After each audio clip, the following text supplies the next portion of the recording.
just like a storm can take a city by surprise and be devastating to a community with surprising winds and floodwaters and other events that take us off guard and yet dramatically impact and affect our life, I think the coronavirus is sweeping not only through a community, but really it's sweeping through the world. And we're all being affected in one way or another. And for some, your life is very difficult right now. For some, maybe this is just an inconvenience that you need to wait it out. For others, maybe you're separated from your loved ones, maybe even your family or even your children, all in the name of protecting those that you love. And for some, maybe you have even lost a loved one because of this virus. So just like a storm that sweeps through a city, some portions are impacted harder than others. Some people feel its effects more than others. What do we do to take consolation to weather the storm and try to figure some of this stuff out? I think it's helpful if we turn to Matthew chapter 7, verses 24 to 29, and read some of the words of Jesus. Here's what he says. Everyone who hears these words of mine and does them is like a wise man who built his house on the rock. The rains fell, the floods came, and the winds beat against the house, and it did not collapse because its foundation had been laid on rock. Everyone who hears these words of mine and does not do them is like a foolish man who builds his house on the sand.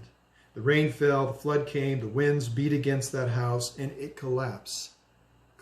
It was utterly destroyed.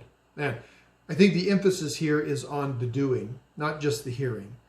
See, because I think it's by the doing that the beneficial results happen of being founded on solid rock. And whenever I come across this passage and I think about what Jesus is saying here, the message of his younger brother, James, just comes through to me loud and clear. It always has for some time. James says in chapter 1, he says, don't just be hearers of the word, but be doers also. Otherwise, you're deceiving yourself. Those are strong words to be sure. And in chapter 2, there's an in-depth teaching on the sincerity and the authenticity of our faith being proven, or maybe I could say revealed by what we do. Faith without works, James says, is dead faith.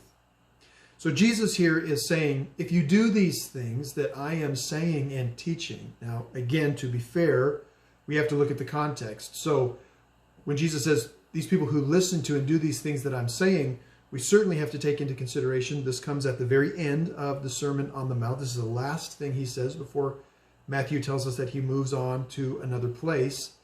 Matthew 5, 6, and 7. So what did he say there? But also I think it's fair to look at all of Jesus' teaching. So consider all of the gospel message, Matthew, Mark, Luke, and John. What did he say? What did he teach in its entirety? What did he do? And then we consider that Jesus gives us this parable, that if you do these things that I am saying, then I'm going to liken you unto a wise man, which has positive results in the midst of the surprise trials and the issues of life and the storms that take you off guard. But if you don't practice those things that I am saying and teaching and showing you, then I will liken you unto a foolish man. Well, the result here is that if we do like the actions and the works, if we do what Jesus is saying, it's by our practicing and living out this example, it's going to cause us to keep our eyes fixed on him. And it's going to give us, consequently, our life will be founded on the solid rock foundation of the truth that he is God and that we therefore can trust him in all of life's circumstances. I think it's in the doing of what Jesus says. Loving people, being forgiving, being one that is generous, being selfless. I think it's in these actions that Jesus shows and teaches that we forge the resolve. We get the fortitude and the strength through the habits that we've developed through those actions. And I think it's here where we're building a truly solid and lasting foundation so that no matter what storms of life come, and whether you're hit dramatically hard or whether you're just trying to weather the storm and just wait it out, that your life can be built on a solid foundation to get you through life's trials. As we end, I think the final section of Matthew chapter 7 is worthy of our attention as well.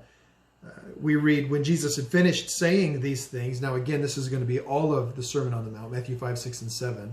When Jesus had finished saying these things, the crowds were amazed by his teaching, because he taught them like one who had authority, not like the experts in the law. Now, your translation may say scribes, because that's exactly what the word is. But to us English speakers in the modern world, scribes, to us that may just mean copyists. But there's so much more to what Jesus was saying. To this point that Matthew is giving us, I should say, the experts in the law, great rendition by the New English Translation, because that's who they were. Because you see, in Jewish tradition, they would always cite long lists of citations because they were trying to prove their point. That was the typical way that Jewish rabbis would teach and they would interpret. But Jesus, on the other hand, he addresses these issues head on, directly, without citing other sources. And even in that little sort of footnote at the end of a story, we're learning a great deal, because in that Jesus is saying, or Matthew's telling us, here is the truth. You know? Jesus is saying, here is the truth. Listen to what I'm saying and put this into practice, and the foundation of your life will be solid. I hope that encourages you today. God bless you.